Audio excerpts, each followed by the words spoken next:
अब मेरे प्रथम अवतार का समय आ गया है देवी। मत्स्य अवतार। परित्राणाय साधूनां विनाशाय च दुष्कृतां धर्म संस्थापनार्थाय संभवामि युगे युगे। मत्स्य अवतार? हाँ देवी, मैं मत्स्य का रूप धारण करके पृथ्वीलोक पर जाऊंगा। आप पृथ्वीलोक जाएंगे? हाँ महादेवी। और मैं क्या होगा? जब से आपने मेरी रचना की है, मैं आपके बिना एक पल भी नहीं रही हूं। आप ही तो कहते हैं कि मैं आपकी अर्धांगिनी हूं। आपकी बाएं भुजा में मेरा वास है, वामांगनी हूं मैं आपकी, और आप मुझे ही छोड़कर जाने की बात कर रहे हैं। हे कमल नयन, मुझ पर दया कीजिए। एक क्षण भी मैं आपसे दूर नहीं रह सकती। हे सर्वश्रेष्ठ, हे नारायण, आपकी लक्ष्मी आपसे दूर नहीं रह पाएगी। दूर तो मैं भी नहीं रह सकता आपसे महादेवी। अपना विष्णु रूप पाते ही मैंने आपकी रचना की थी, तो मैं आपसे दूर कैसे रह सकता हूं? भला पुष्प से सुगंध और सागर से लहर दूर रह सकती है? हमारे एकाकार होने का समय आ गया है देवी।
आपकी संध्या तर्पण का समय हो गया है स्वामी। क्षमा कीजिए, मैंने आपका ध्यान तोड़ दिया। तोड़ने का कार्य तो तुमने कभी किया ही नहीं देवी। तुमने तो जब किया जोड़ने का ही कार्य किया। पहले मेरे जीवन में आकर मेरे बिखरे अस्तित्व को जोड़ा, फिर मुझे संतान देकर मेरे परिवार को जोड़ा, और अब मेरे तप में मेरा साथ देकर मेरी आत्मा को परमात्मा से जोड़ रही हो। कभी कभी सोचता हूं कि तुम्हें यहां साथ लाकर मैंने तुम पर बहुत बड़ा अन्याय किया। अन्याय तो आप ये कहकर कर रहे हैं कि आपने मुझ पर अन्याय किया। जीवन का ऐसा कौन सा सुख है जो मुझे आपसे नहीं मिला? ऐसा कौन सा ऐश्वर्य है जो आपके साथ रहकर मैं नहीं भोग पाई?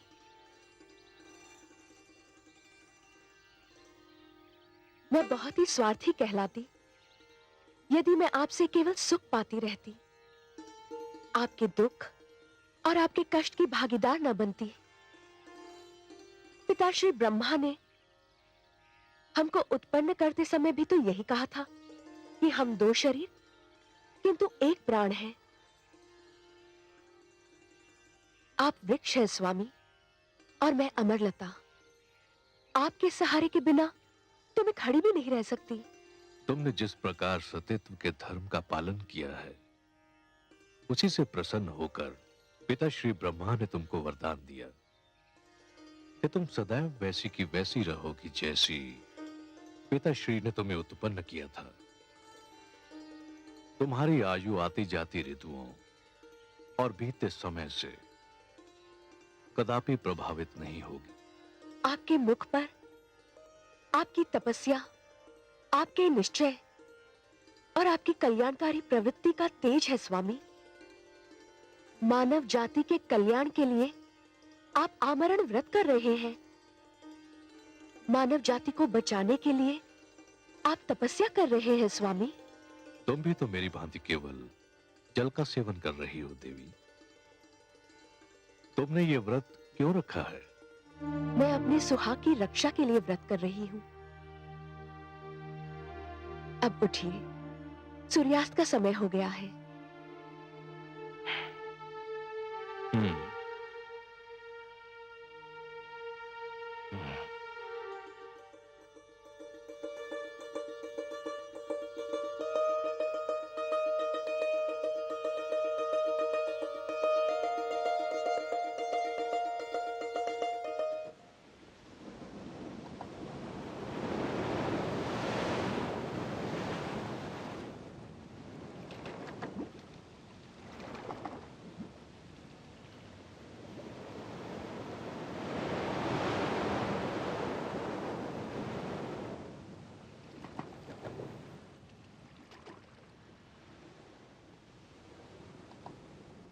ओम हिरण्यवर्णां हरिणीं सुवर्णरचितस्रज्जां चंद्रां हिरण्मयीं लक्ष्मीं जातवेदो महावः।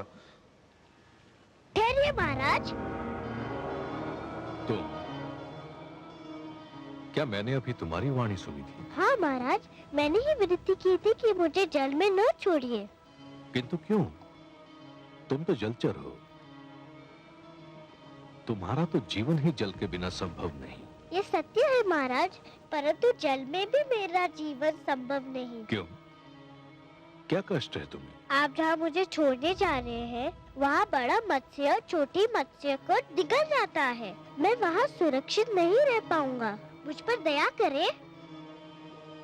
तो फिर तुम्हें कहाँ रखूं जहाँ तुम सुरक्षित रह सको? मुझे अपने कमंडल में रख लीजिए महाराज। आपके जल भरे कमंडल में मुझे कोई भय नहीं होगा। यदि तुम ऐसा समझते हो तो मुझे कोई आपत्ति नहीं।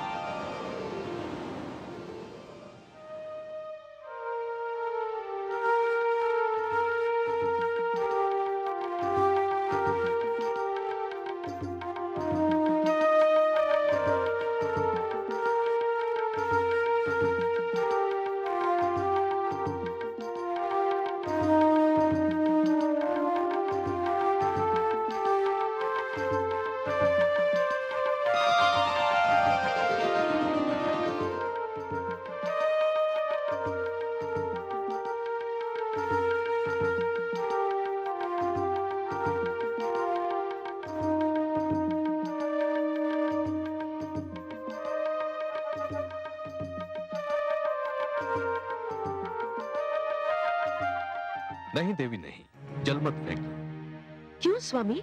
कमंडल में एक मत्स्य है। मैंने उससे जीवन रक्षा का वचन दिया है। ये तो छोटी सी मछली है। ये आपने बहुत अच्छा किया जो मुझे बता दिया, नहीं तो इसके प्राण चले जाते।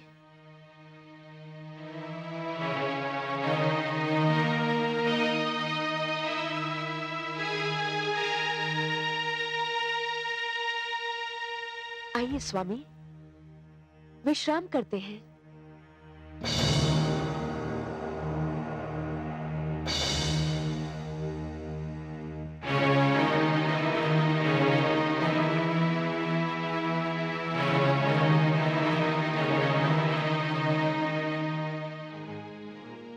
हे दानवराज, आप हमें मुक्त कर दीजिए।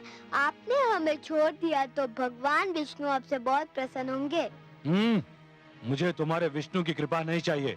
चुपचाप अपने स्थान पर बैठे रहो, नहीं तो कड़ा दंड दूंगा।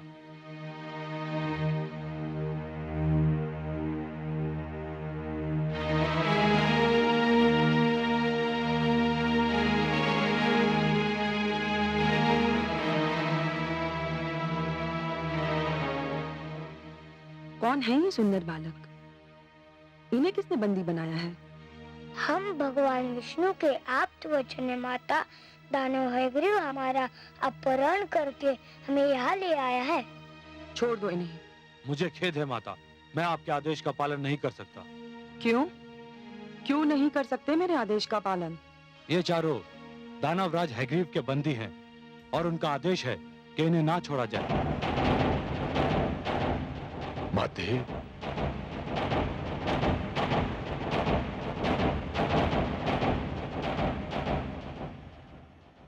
पुत्र, इन बेचारों को क्यों बंदी बनाकर रखा है? छोड़ दो इन्हें, मुक्ति दे दो इन सुंदर भोले भाले बालकों को। नहीं मां, ये नहीं हो सकता। ये भगवान विष्णु के आप्त वचन हैं, ज्ञान का भंडार है, बहुत महान है। जानता हूं मां, इसीलिए तो इनका अपहरण किया है। विष्णु ने इन्हें मानव कल्याण के लिए जन्म दिया है, दानव समाज को नीचा दिखाने के लिए रचा है इन्हें। परंतु पुत्र, तू क्या करेगा इनका? कुछ नहीं मां, बस इन्हें बंदी बनाकर रखूंगा। ज्ञान, बुद्धि और प्रकाश को तू बंदी बनाकर रखना चाहता है? मेरी मान, यदि तू इन्हें ले ही आया है तो इनसे कुछ ज्ञान सीख ले, बुद्धि प्राप्त कर ले, इनके प्रकाश से अपने जीवन में उजाला कर ले। मुझे इन वस्तुओं की कोई आवश्यकता नहीं है मां। कैसे आवश्यकता होगी तुझे इन वस्तुओं की? तेरे मस्तिष्क में तो अज्ञान और अहंकार भरा हुआ है। कैसा अभागा है तू? तेरे घर में ज्ञान और बुद्धि के 4 दीपक हैं और तू अंधेरों में भटक रहा है। मां, तुम जब भी आती हो मेरे लिए अब शब्दों का ही उपहार लाती हो। कैसी माता हो तुम? कैसी माता हूं मैं? एक अभागन माता हूं। और कैसी माता हूं मैं? मैं ऐसी माता हूं जिसे उसकी संतान ने एक पल भी सुख नहीं दिया। तुम चाहती क्या हो मां? मैं चाहती हूं कि तू इन्हें मुक्त कर दे। नहीं करूंगा। तो फिर मैं ले जाऊंगी इन्हें अपने साथ। नहीं ले जाने दूंगा। मैं देखती हूँ कौन रोकता है मुझे। मैं रोकूंगा इन्हें।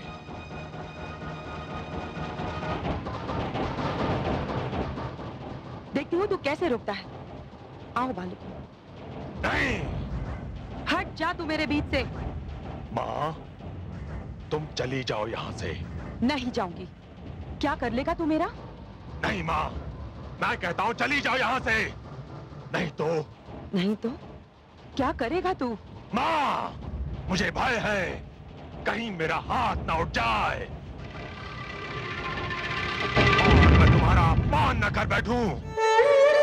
हाथ उठाएगा तू मुझ पर? मेरा अपमान करेगा तू?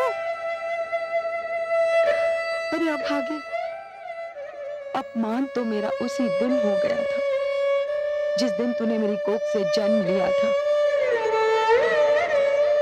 हे ईश्वर, ऐसे दुर्वचन सुनने से पहले मुझे इस संसार से उठा क्यों नहीं लिया? ऐसे पुत्र के होने से तो पुत्र का ना होना ही अच्छा था।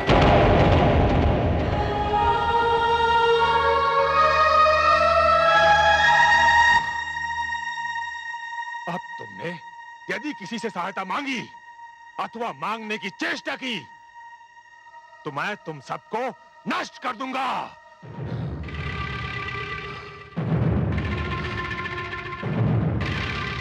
स्वामी, स्वामी, स्वामी,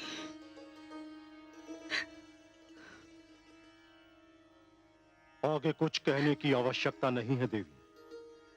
मैं आपकी ये दशा देखकर जान गया हूं कि आप अपने पुत्र हैग्रीव से मिलकर आ रहे हैं। हाँ स्वामी, परंतु आज तो वो अयोग्यता की सारी सीमाएं पार कर गया।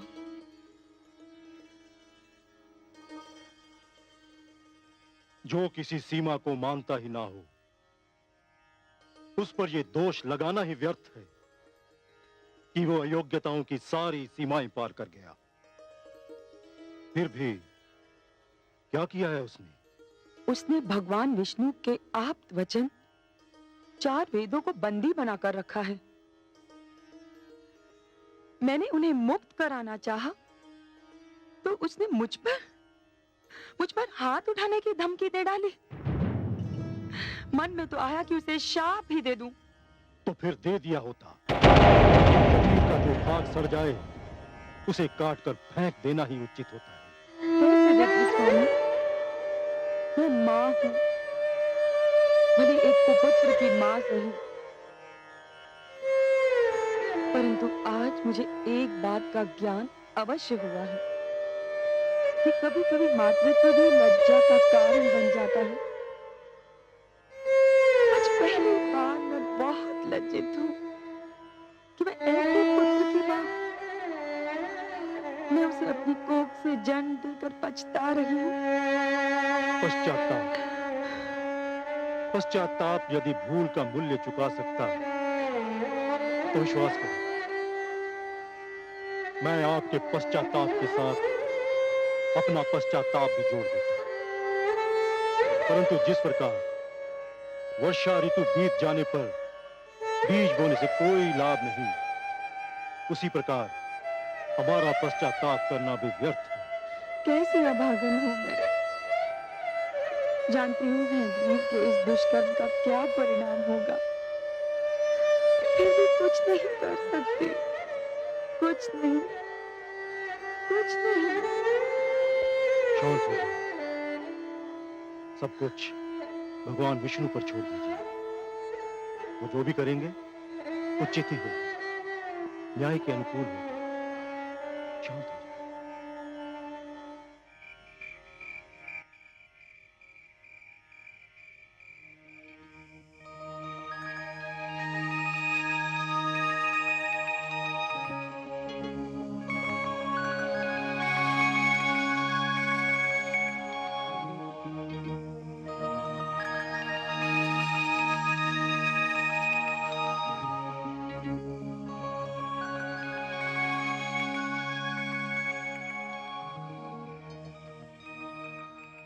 महाराज, महाराज, महाराज, महाराज, महाराज, महाराज,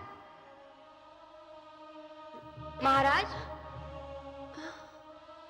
ये मुझे कौन पुकार रहा है? क्या हुआ स्वामी? मुझे ऐसा लगा जैसे कोई मुझे महाराज महाराज कहकर पुकार रहा हो। कौन था वो? मैंने पुकारा महाराज।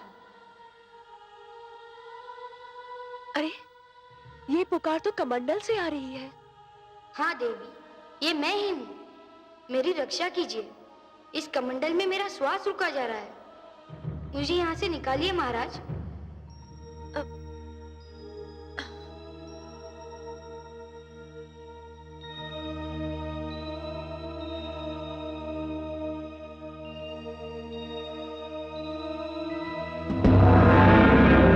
अरे, मत्स्य का आकार तो कमंडल के बराबर हो गया है। मुझे अनुमान नहीं था कि कोई जलचर एक ही रात्रि में इतना बड़ा हो जाता है।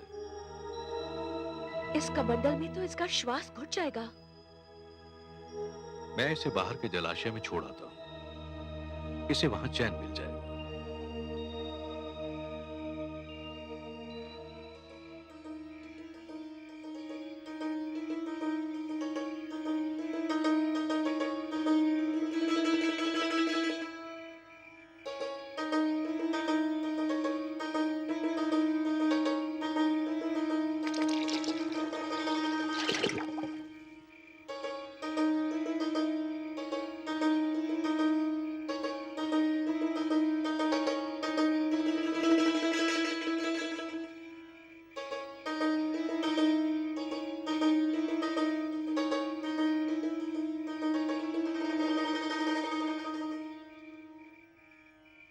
महाराज,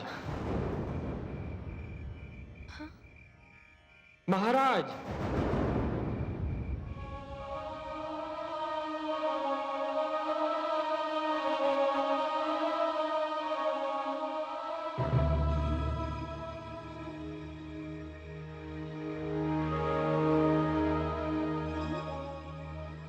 इसका आकार तो इतनी शीघ्रता से बढ़ रहा है कि मैं आश्चर्यचकित रह गया हूं। मैंने किसी मत्स्य को एक ही रात्रि में इस प्रकार बढ़ते नहीं देखा है। स्वामी, क्या ये मत्स्य है? मुझे तो शंका हो रही है कि ये मत्स्य नहीं कुछ और ही है। अरे कुछ नहीं है देवी, संसार में ऐसे चमत्कार तो होते ही रहते हैं। यह भी ईश्वर का कोई चमत्कार होगा। आप चिंता मत कीजिए। तो अब आप इसे कहां ले जाएंगे? इसका आकार इतनी शीघ्रता से बढ़ रहा है कि सागर के अतिरिक्त इसका कोई स्थान नहीं हो सकता। मैं इसे ले जाकर सागर में छोड़ दूंगा। अब इसे किसी बड़े मत्स्य या जीव जंतु का भय नहीं है।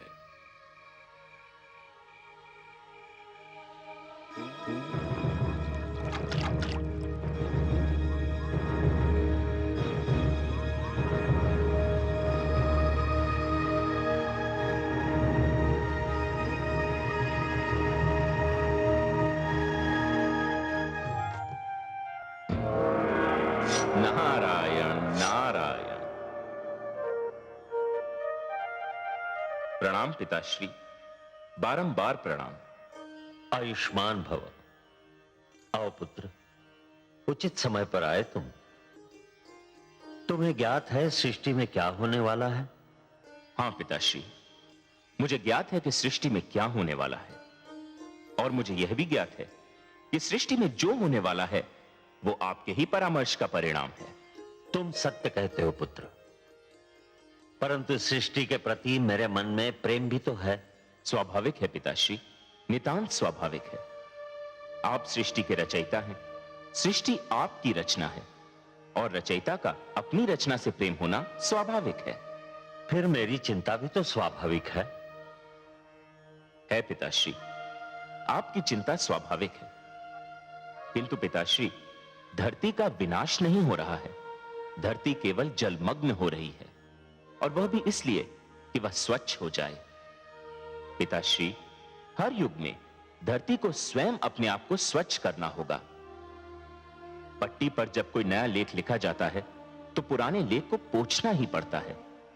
सूर्य का प्रकाश समेटने के लिए आकाश को चांद तारों की चादर लपेटनी ही पड़ती है। धरती को महान आदर्शों के लिए तैयार करने के उद्देश्य से मानव जाति का यह कर्तव्य बनता है कि वह संकुचित विचारधारा को हटा दे।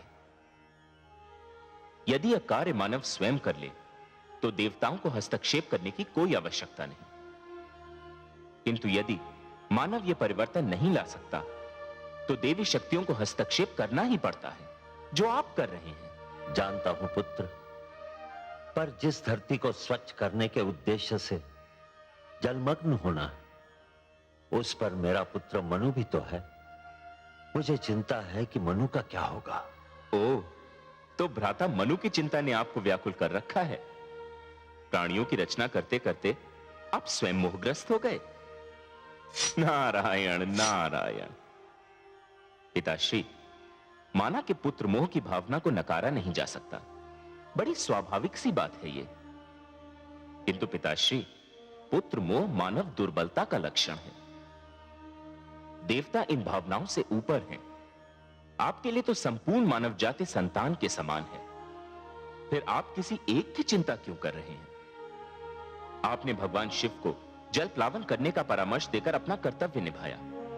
भगवान शिव आपका परामर्श मानकर अपना धर्म निभा रहे हैं। अब इस जल प्लावन से किसको बचाना है, कैसे बचाना है और कितना बचाना है, यह आप मेरे लक्ष्मी नारायण पर छोड़ दीजिए। पालन करता तो वही हैं। धन्य हो पुत्र, धन्य हो। तुम्हारी तर्क संगत बातों ने मेरे मन का बोझ हल्का कर दिया। यह सत्य है कि अंधकार कितना भी घना क्यों न हो, एक नन्हा सा दीपक उसे दूर करने के लिए पर्याप्त है। तुम्हारे तर्क ने भी इसी प्रकार मेरी चिंता और आशंकाओं को दूर कर दिया। संसार यदि तुम्हें महानतम तथा सर्वोत्तम मार्गदर्शक कहता है तो उचित ही कहता है। अपने परम पूज्य पिताश्री की चिंता दूर करके मैंने केवल अपना पुत्र धर्म निभाया है। मुझे आपकी सेवा करने का अवसर मिलता रहे, यही मेरी कामना है। क्योंकि पिता की सेवा करके मन को जो संतोष मिलता है, उसका आनंद ही कुछ और है। नारायण नारायण।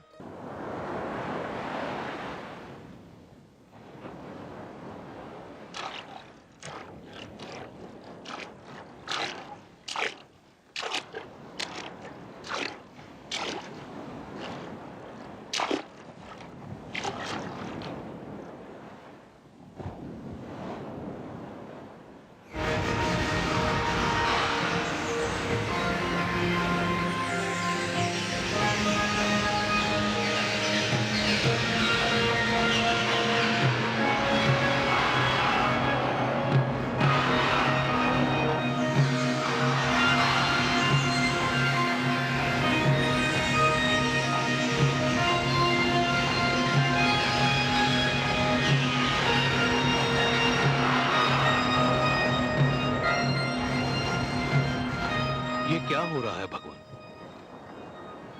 मुझे अपनी आंखों पर विश्वास नहीं हो रहा।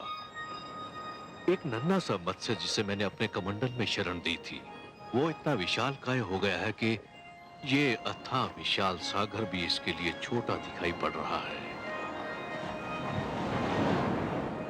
ये कैसी लीला है? ये साधारण मत्स्य हो नहीं सकता। मुझे बताइए, आप कौन हैं? मैं आपके दर्शन के लिए व्याकुल हूं। मुझे दर्शन दीजिए प्रभु।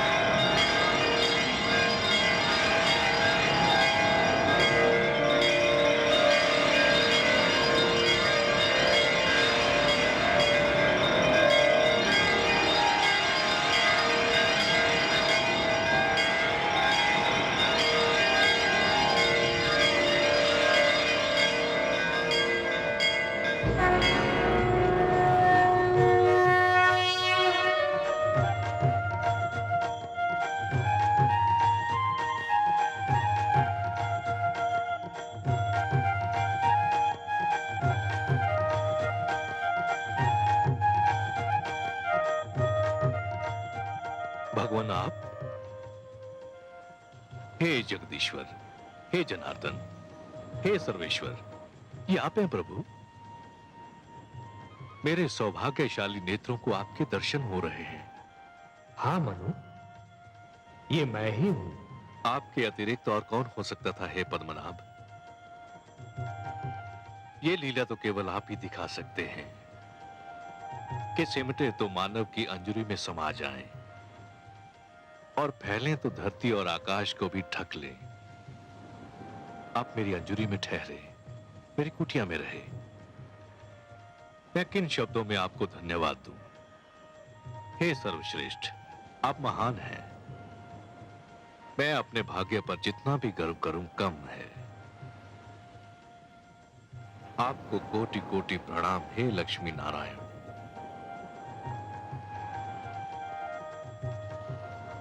पर क्षीर सागर को छोड़कर धरती पर आकर उसे पावन करने का क्या भेद है दीनदयाल? हे मनु, मानव कल्याण की जिस चिंता के कारण तुमने आमरण व्रत कर रखा है, उसी चिंता ने मुझे भी पृथ्वी पर आने के लिए विवश कर दिया। अब मेरी बात ध्यान से सुनो। आपकी मधुर वाणी सुनने के लिए मैं सिर से पांव तक कान बना हुआ हूं प्रभु। ब्रह्मा के परामर्श पर भगवान शिव इस धरती को स्वच्छ करना चाहते हैं। उन्होंने धरती को जलमग्न करने का निर्णय कर लिया है। आने वाली अमावस्या को आकाश से ऐसा वज्रपात होगा कि कानों को ध्वनि सुनाई नहीं देगी। ऐसी वर्षा होगी मनु कि मानो लगेगा कि आकाश में छेद हो गया। जल का एक रेला आएगा और यह धरती गहरे जल में डूब जाएगी। मैं तुम्हें डूबने से बचाना चाहता हूं मनु। मैं आपकी कृपा और अनुकंपा को कैसे धन्यवाद दूं? परंतु हे जगदीश्वर, जब समस्त धरती ही डूब जाएगी, मानव जाति ही नष्ट हो जाएगी, तो मैं अकेला बचकर क्या करूंगा? हे मनु, जीवन मानव से महानतर है। मानव को मृत्यु आ सकती है, परंतु जीवन कभी नहीं मरता। जिस प्रकार एक डाली से एक पुष्प टूटता है, परंतु वहीं से दूसरा पुष्प भी फूटता है, उसी प्रकार जहां एक जीवन का अंत होता है, वहीं पर दूसरा जीवन प्रारंभ होता है। एक पीढ़ी चली जाती है, परंतु वहीं दूसरी पीढ़ी पहली पीढ़ी के स्थान को रिक्त नहीं रहने देती। यही जीवन की परंपरा है। तुम इसी परंपरा को अक्षुण्ण रखोगे, तुम इसी परंपरा को जीवित रखोगे। यही मेरा उद्देश्य है। आपके आदेश का पालन तो मेरा परम धर्म है प्रभु।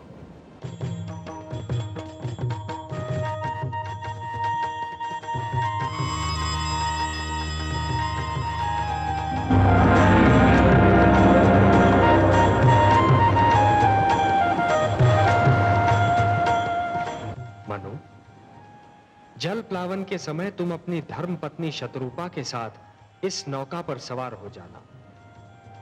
अपने अतिरिक्त इस नौका पर समस्त पशु पक्षियों का एक एक जोड़ा और उन सारे पौधों के बीज भी रख लेना जिन्हें तुम आवश्यक समझते हो। मैं मत्स्य के रूप में आऊंगा। तुम इस नौका को मेरे सींग से बांध देना। मैं तुम्हारी नौका को सुमेरु पर्वत पर ले जाऊंगा, जहां पहुंचकर तुम्हें एक नवीन जीवन का निर्माण करना होगा, एक नए मानव को जन्म देना होगा। जो आदेश प्रभु। मैं आपके आदेश का अक्षरशः पालन करूंगा।